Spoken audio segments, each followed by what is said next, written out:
എൻ്റെ മക്കൾ എന്നോട് എപ്പോഴും ചോദിക്കുന്ന ഒരു ചോദ്യമുണ്ട്. അമ്മയ്ക്ക് ഈ ലോകത്തെ ഏറ്റവും ഇഷ്ടം ആരോടാണെന്ന്. എനിക്ക് അന്നും ഇന്നും എപ്പോഴും അതിനൊരൊറ്റ മറുപടിയേ ഉള്ളൂ. എനിക്ക് ഈ ലോകത്തെ ഏറ്റവും ഇഷ്ടം എന്നെ തന്നെയാണ്. ചിലർക്കെങ്കിലും ഒന്ന് തോന്നിയേക്കാം, അതൊരു സെൽഫിഷ് നേച്ചർ അല്ലേ? ഞാനൊരു ഭാര്യയാണ്, ഒരു അമ്മയാണ്, ഒരു മകളാണ്. അപ്പം ഞാൻ എൻ്റെ അച്ഛനും അമ്മയും എൻ്റെ മക്കളെയും എൻ്റെ ഭർത്താവിനെയൊക്കെ അല്ലയോ ഏറ്റവും കൂടുതൽ സ്നേഹിക്കേണ്ടത്?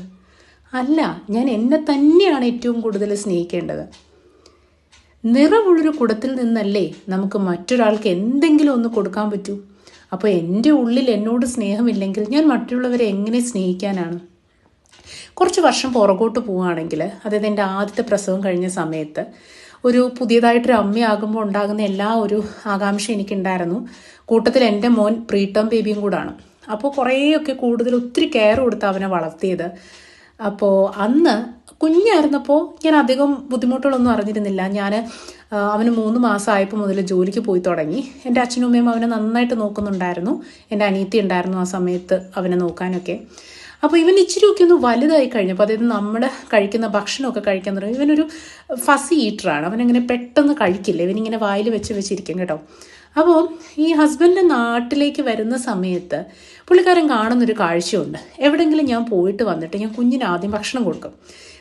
ഭക്ഷണം കൊടുക്കുമ്പോൾ എനിക്കങ്ങ് ദേഷ്യമാണ്. അവൻ കഴിക്കത്തില്ല, അവൻ വായിൽ വെച്ച് ഇങ്ങനെ ഇരിക്കും. അപ്പോൾ ഹസ്ബൻഡ് എന്നെ വിളിച്ചിട്ടൊരു കാര്യം പറഞ്ഞു. അനു, നീ ഒരു കാര്യം മനസ്സിലാക്കണം. നീയും വിശന്ന് തളർന്നാ വന്നത്. നീ ആദ്യം ഭക്ഷണം കഴിക്കുക. നീ ഭക്ഷണം കഴിച്ച് നിന്റെ വിശപ്പ് മാറിക്കഴിഞ്ഞിട്ട് അവന് ഭക്ഷണം കൊടുക്കുക. അപ്പോൾ എനിക്കിതെന്തോ ഒരു വലിയ തെറ്റായിട്ടാണ് തോന്നിയത്. അങ്ങനെയാണോ? കുഞ്ഞും വിശന്നിരിക്കുമല്ലേ, അപ്പോൾ പിന്നെ ഞാൻ എങ്ങനെ എൻ്റെ കാര്യം നോക്കുന്നത്? അപ്പോൾ ഹസ്ബൻഡ് എന്നോട് പറഞ്ഞു, നീ അതൊന്ന് ശ്രമിച്ചു നോക്കൂ. അപ്പോൾ കുറ്റബോധത്തോടു കൂടിയാണെങ്കിലും പിന്നൊരവസരം വന്നപ്പോൾ ഞാനത് ശ്രമിച്ചു നോക്കി. ഇരുന്ന് ഭയങ്കര വിശാലമായിട്ട് ഭക്ഷണം കഴിച്ചെന്നല്ല, പെട്ടെന്ന് എൻ്റെ വിശപ്പൊന്ന് അടക്കിയിട്ട് ഞാൻ കുഞ്ഞിന് ഭക്ഷണം കൊടുത്തു. അന്ന് എനിക്ക് എന്തെന്നില്ലാത്ത ക്ഷമയായിരുന്നു എൻ്റെ കുഞ്ഞിൻ്റെ അടുത്ത്. അവൻ എത്ര സമയം എടുത്ത് കഴിച്ചപ്പോഴും എനിക്ക് യാതൊരു ബുദ്ധിമുട്ടില്ല. ഞാൻ അവനോട് വഴക്കുണ്ടാക്കിയില്ല, അവനോട് അലറിയില്ല. അവനോടൊപ്പം കളിച്ച് അവൻ്റെ കൂടെ സന്തോഷിച്ച് ഞാൻ അവന് ഭക്ഷണം കൊടുത്തു. അന്നാണ് ഞാൻ തിരിച്ചറിഞ്ഞത്, ഞാൻ എന്നെ സ്നേഹിക്കണം, ഞാൻ എൻ്റെ കാര്യങ്ങൾ ശ്രദ്ധിക്കണം. ഞാൻ എൻ്റെ കാര്യങ്ങൾ ശ്രദ്ധിക്കാതിരുന്നാൽ അത് മറ്റുള്ളവരെ ബാധിക്കും. ആ തിരിച്ചറിവ് എൻ്റെ ജീവിതത്തിൽ ഒത്തിരി മാറ്റങ്ങളുണ്ടാക്കി. ആദ്യമൊക്കെ എൻ്റെ മമ്മിക്കും ഡാഡിക്കും ഇതൊക്കെ അംഗീകരിക്കാൻ ഭയങ്കര ബുദ്ധിമുട്ടായിരുന്നു കേട്ടോ.